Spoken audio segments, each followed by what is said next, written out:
But that's a mistake. And the problems of socialism are not the fact that it's not. I mean, there are inherent problems to socialism, like I said, but nationalism is not one of them. If you happen to be nationalist on top of being a socialist, well, that is a problem too. Um, Socialism is just, I get the feeling that people just sort of, like anti-socialist people are typically always, like kind of, not always, but like typically disingenuous. Okay, but yeah, but I'm saying that basically socialists are, like anti-socialists are typically a bit disingenuous in the sense that they exaggerate the flaws of socialism and they minimize the flaws of non-socialism, which is a mistake. But it's important to recognize that there are serious flaws to socialism. And I was saying that socialism is also very repressive in the sense that it forces people to work and to do things in general.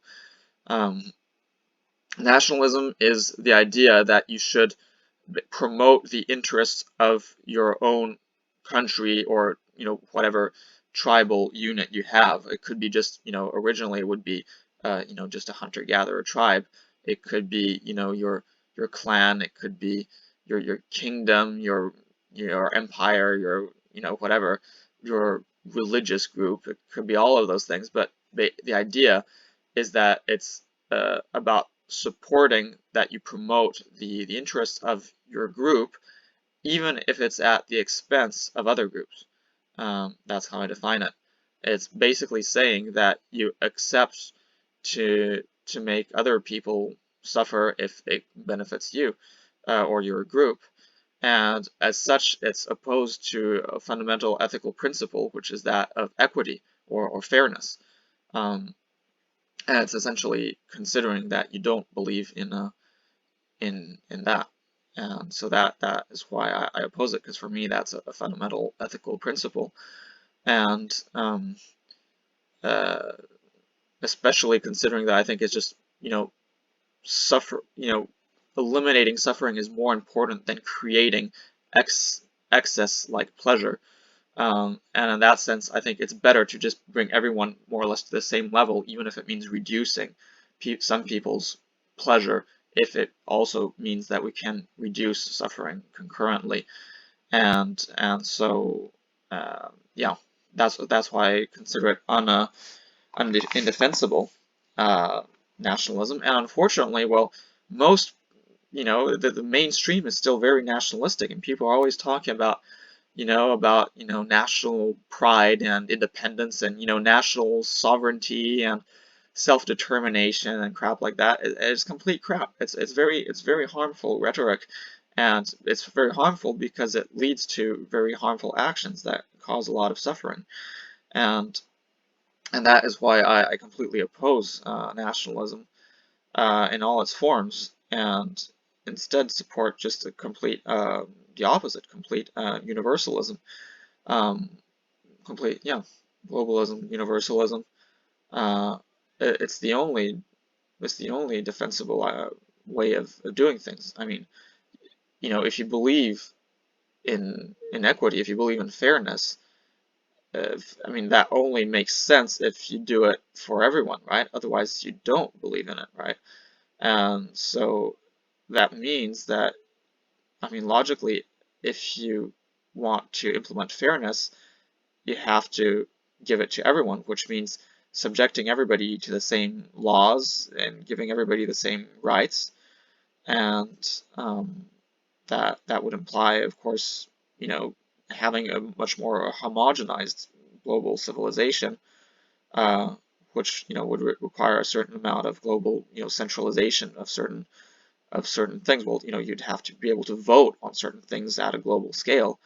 So you'd have to have a structure to accommodate that. You'd also obviously need to get rid of things like trade barriers, but also barriers to mobility. So you'd have no more borders. You'd have a single currency, a single tax scale, um, and that is what I support, because that people like it's ironic because especially like um, like lots of people claim that they want like equality and like maybe freedom or like freedom of opportunity, right? Equality of opportunity economically, even if they don't even if they support like large inequalities in terms of income, for instance. And what what I find very ironic is that actually, from the moment that you don't let people like go where they want, if you don't let people live where they want, and as a result, if you don't let them have the opportunity to have certain jobs that are available in certain places, well, then you don't actually even support equality of opportunity, right? And as such, you don't support fairness, you don't support freedom. Um, and that's what I'm saying. All these, I'm thinking in particular like these, Republicans or equivalent people in European countries. They often, but especially Republicans, because I think they like pride themselves in like defending freedom, and they pride themselves in defending even equality of opportunity. But that's a complete lie.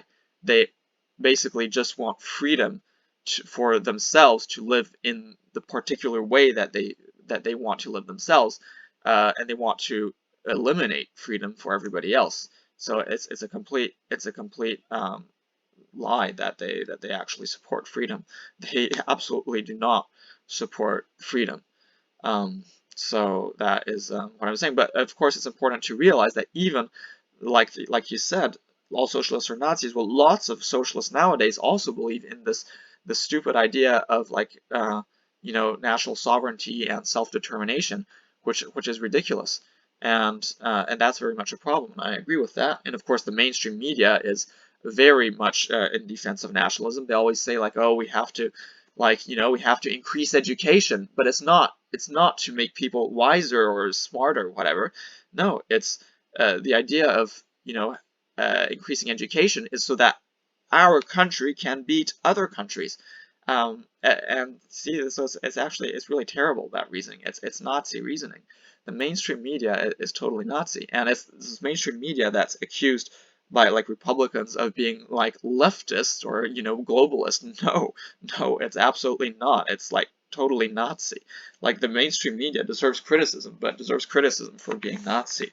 Um, so that's more or less it. If you're still here, just send me a message.